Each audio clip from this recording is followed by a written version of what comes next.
Okay, since we don't, oh, we do, you can hear me now. Since we don't have the slides up yet, I'll take a picture of you, so everybody smile. Okay, thanks. Okay, so I think the time is rolling, and hopefully they'll get the deck up and running. And until they do that, I wish I had the images, but I'll start by telling you a story. So last week, I went out with the girls to watch a movie, Ocean's 8. Has anyone seen it yet? It's really new. So in this movie, and it's kind of a sister movie to Ocean's 11, 12, 13. It's actually Danny Ocean's sister, who's a con, and it's very, empowering. And in the movie, there's a hacker. Rihanna plays a hacker in the movie. And what she does in the movie is, what she wants to do is take over a set of cameras, security cameras, so they can go and do a job in a famous location. And what she does is she sits in a cafe, so she's not connected to her any personal home Wi-Fi. She sits in a cafe, and she logs into the directory of the security company and tries to look for the person who can be in charge of the security cameras.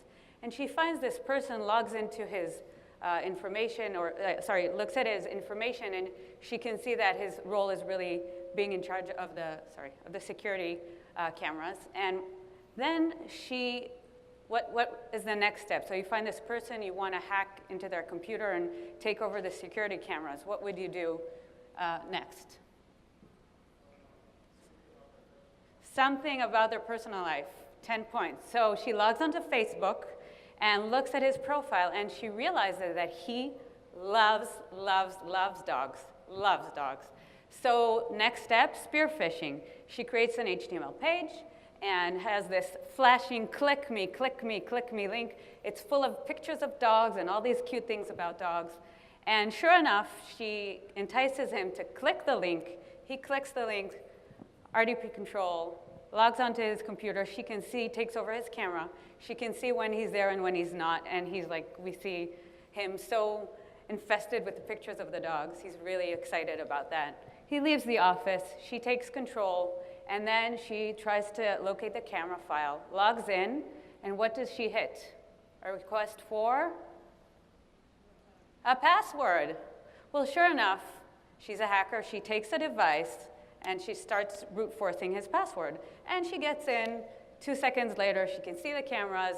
Job well done. And I won't, hopefully this was not a spoiler to the movie. There was a lot more to it. But it was really interesting to see how quickly she could get into his computer. Now, clearly this is a very, very sophisticated attack. However, with the recent mass data breaches, there's an abundance of identities that are now traded and bought and sold in the dark web by hackers and supply chain. No, my slides are not up yet, so I'll assume no slides, and it's going to be an interactive session like this until they show up. So I wanted to show you a lot of tools that hackers use on the dark web, but for now I'll talk about them. So it's really important to understand, and during the session I'm going to talk a little bit about what they do on the dark web, how hackers work in the ecosystem, and later on I'll talk about a few things we can do about it.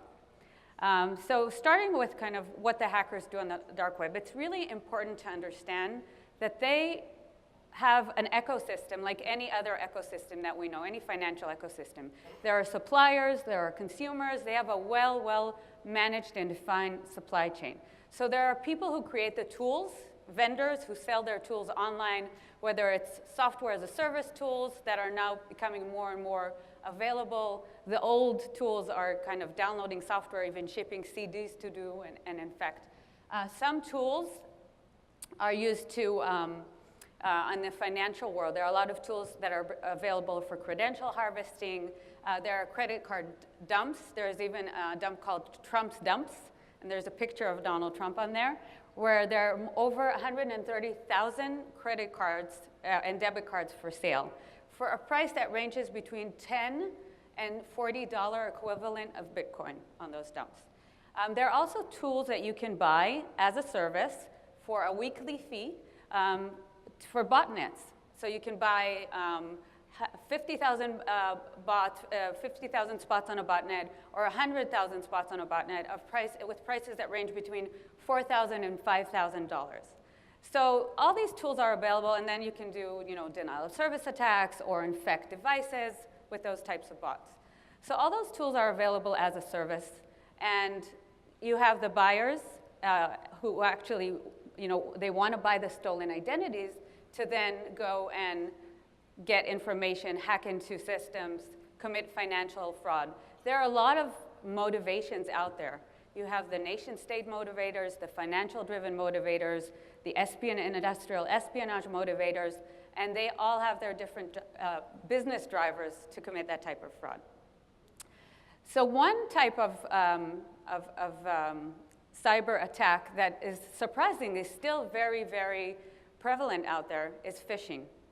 And phishing has been around for over a decade, and it's very successful, but we've seen in our RSA Anti-Fraud Command Center a very serious peak in phishing attacks yearly since 2016. And why is that? That happens because to those phishing attacks, where we have the user get an email from a suspicious initiator and then enticing them to click a link, they go into a site, and then it's game over for them. So those phishing attacks are now embedded with Trojan attacks, and very recently with ransomware attacks. So the interesting stat is that over 50% of web attacks start with phishing, of cyber attacks, start with phishing. So a user is socially engineered, and that's critical. It's the human factor is much, much easier to address than hacking into a system just by looking for system vulnerabilities which are patched on a continual basis. So looking at the human factor and being able to say, okay, how do I socially engineer these humans? And with the increasing use of whether it's social media or different services online and the digital transformation, there are more and more services online. I register to new services all the time, whether it's in my organization as an employee. I log into more and more SaaS applications, and I do more and more things. And as a consumer, I use more and more services, and I get a lot of emails.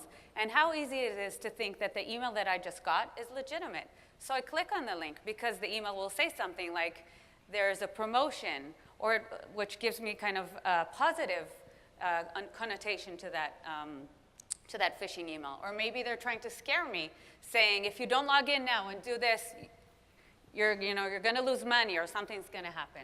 Thank you. Okay, so we can jump like 5 slides. Okay, is this the clicker? Okay. I don't think it's the clicker. I wouldn't use the clicker. It hasn't been working well. Okay, so these are the scenes from the movie that I was talking about. You can go on. Getting, locking, password, breaking password, control. Okay, so I started talking about digital transformation and the proliferation of identities. So just a few numbers. The world population, you can click. The world population is 7.5 billion. Half of the users are connected to the internet. There are 60 billion identities, digital identities created. And it's interesting to see that we've seen that over 3 billion identities are compromised yearly with the mass data breaches. And 95% of web app attacks use stolen credentials. So the net of that is in these data breaches, identities are compromised, and they are used to attack and stolen credentials. So if I think you take nothing from this presentation, the one thing that I want you to take is how passwords and compromised passwords are very weak, and we need to go beyond the password. So you can click again. Okay, so these are some of the tools that I talk about. This is a credit card dump that allows you to filter by card issuer, BIN, location, so that mules can cash out money easily in their preferred location. So this is kind of part of the software as a service capabilities. This is the Trump's dumps, the next one. And you can keep clicking because I kind of talked a little bit. This is the IoT bot where you can buy as a service. And another stat, I started talking about phishing, and we've seen a jump in phishing attacks because they're so beneficial. The reality is there is a phishing attack every 30 seconds. It's not that a user is infected by phishing every 30 seconds, there's a new attack. So these tools that allow phishing, these kits for phishing are available as a service as well. And these are used to attack more and more targets. So if you go to the next slide. So all this phishing creates a surplus of identity. And what we see here, if you go back one, what we see, to the abundance of identities, we see, keep going, oh, it's that other room thing. Okay. So what we can see here, trust me on this, or the slides hopefully will be available later, is there's a UK identity that's sold for $35 a piece. And there are French identities that are sold for $2.99. So it's either one of the two. French have great security and their identities are not worth much in the dark web, and UK is easy to hack, or there are so many French identities compromised that just the net worth is supply, demand, the market. So maybe stop with the deck because you're jumping ahead here. But you can really buy identities all over the world. And now, so I talked about the dark web and all these tools and supply and demand, but the reality is they don't need to use the dark web anymore. They can go social. On Facebook, you have closed groups, secret groups, all these groups, so you can get in the groups, and hackers have their own communities, and once you join one of the groups, you can join additional groups in that community. And you can find that on Facebook, you can find that on the Russian version of Facebook, and the Chinese version of Facebook. They communicate via WhatsApp, and they use all these different ways to communicate with each other. You can click a few more times. Thank you. These are the examples I was talking about. And they also have tutorials. So there are fraud tutorials on YouTube. There are credential theft tutorials. You can just log in. It's all available online, and it's really hacker 101. I'm sure there are going to be TED Talks. And there are also always these positive hackers that speak at conferences like these, but they really have their, malicious tutorials there online. And it's interesting to see that we've, again, in our research centers at RSA, Anti-Fraud Command Center and the research centers, we've seen credit cards available in Facebook. So if you, at some point later, go on Facebook and you type CVV2, you'll be able to find credit card exchanges for sale on Facebook. So they're going social, and they're also going mobile. And what we've seen at RSA, we have our adaptive authentication solution for consumer.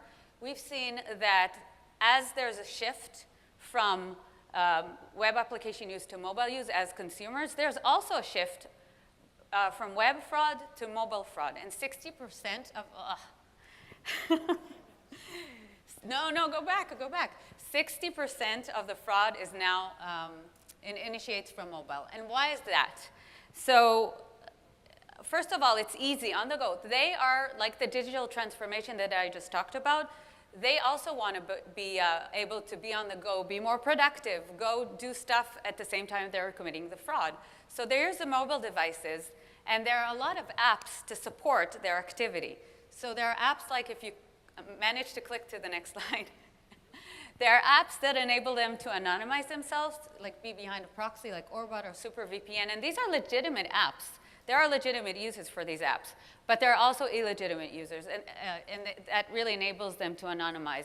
And on the next slide, we can see other apps that allow them to imitate genuine users' device elements. So we talk about being risk-based and collecting user information, and I'll get to that a little more, but there are apps that allow fraudsters to fake legitimate users' devices or fake and spoof location.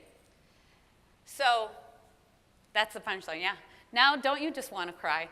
And WannaCry is one of the ransomware attacks that we've seen recently. So if we talk about ransomware, that trend has evolved in the past few years, where within phishing, embedded with phishing attacks, we have ransomware attacks, that typically have two categories. One category of ransomware attacks is the ransomware attacks that just lock activity. They don't take over files and encrypt them, but they just block activity so you can't get in.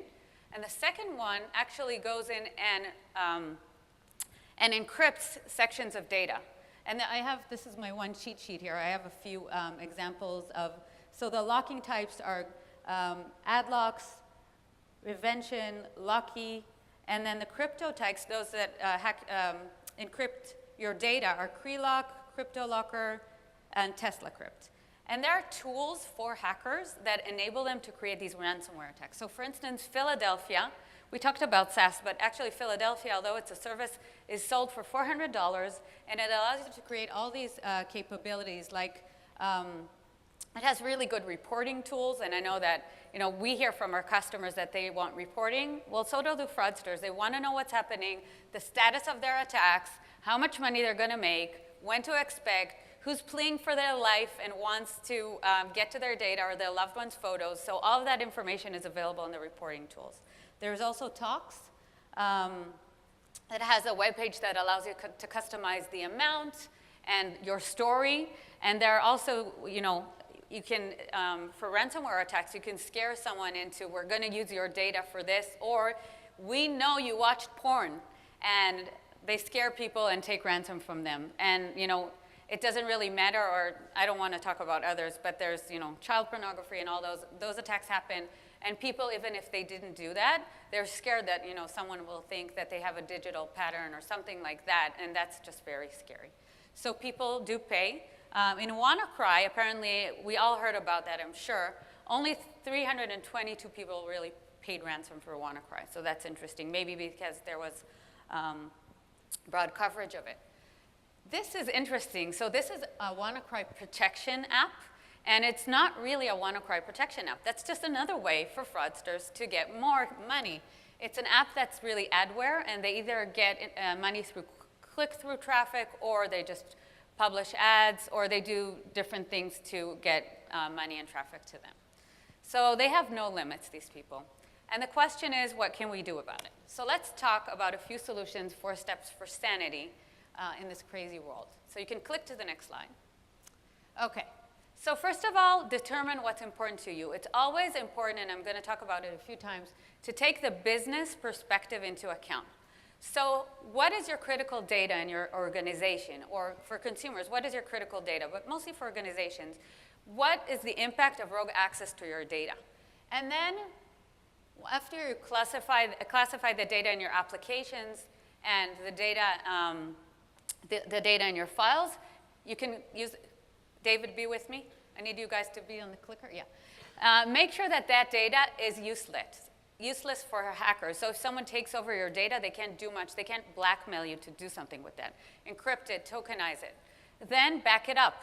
Make sure you have a backup. So if someone does get control over your useless data because you encrypted it, they can't do anything with it, and you still have a backup. And that backup should be disconnected from Wi-Fi, so nobody can hack it. And then, click to the next slide. And then monitor it. So monitor who has access to the data in your organization, whether we're talking about identity governance, about third-party access to organizations, which happen a lot today. Who has access? What are they doing? Make sure that, monitor devices if they're infected. Look at signatures. And of course, in real time, ensure that you monitor your systems with SIM and take a look at that. So definitely look at your data, and also please look at the recommendations by government authorities like NSA and FBI, and those, they issue a lot of recommendations like segregated networks. So definitely take a look at those. So that was number 1. Number 2, know who's really accessing your organization. Is it an employee, a partner, a contractor? Is it a criminal? Is it competition? Is it a bot? So how can we do that? There are many ways to do that. And the reality is, and you can go to the next one. The reality is we live in a world where we have a ton of information about users. And I don't know if you've attended the NIST session an hour ago, but they talked about a risk-based approach and identity assurance. And I think there's a dilemma today. So we have all this information. I have my Apple Watch. You can learn about my activity, my patterns. There's the user behavior, how they interact with applications, biometric information, all this context, and abundance of device information, IP information, all this stuff. So it's really important to look at all that data and learn about user behavior patterns. What is normal behavior for this user trying to access the application? What is abnormal behavior? Do we know about fraud patterns? And we don't just pour all that data into an intelligent machine learning system. We need to analyze the data. We need the human factor here to do the research and understand what data is the right data to feed into our systems. And actually, the NIST, I'm sorry, don't remember the speaker's name, but he mentioned, one organization's analysis is not necessarily the second organization's analysis. We need to take a look at the data and make sure we leverage the right data. Otherwise, it's garbage in, garbage out. There's also a data privacy element to leveraging all these characteristics. So whatever we can, we need to anonymize, but we want to make decisions based on that. So if you click to the next one, I'll speed up here. And of course, definitely use a risk-based approach. So if we click to the next slide, and you can build up this one. David, you can build it up. Thank you. For a true identity assurance solution, it has to have 4 elements. First, it needs to be pervasive across all access use cases. If you have a solution for identity assurance that's only cloud-based or only for on-premise or only for VPN, then you're working in a silo and you don't have unified visibility and control across all your access use cases. So that's critical. Next is go beyond the password. Multi-factor authentication options like biometric authentication, push to approve, device-based, proximity, hardware and software tokens. There are many, many options, and it's important to take into account that we need flexible authentication options for the modern workforce. Some are mobile, some have corporate devices, some don't. So you need to have all these options and decide what works for you. Next, risk-based authentication. Risk-based authentication has 3 benefits. 1, it increases security. It enables you to look at behavioral patterns and understand what's going on in your system and make decisions based on that.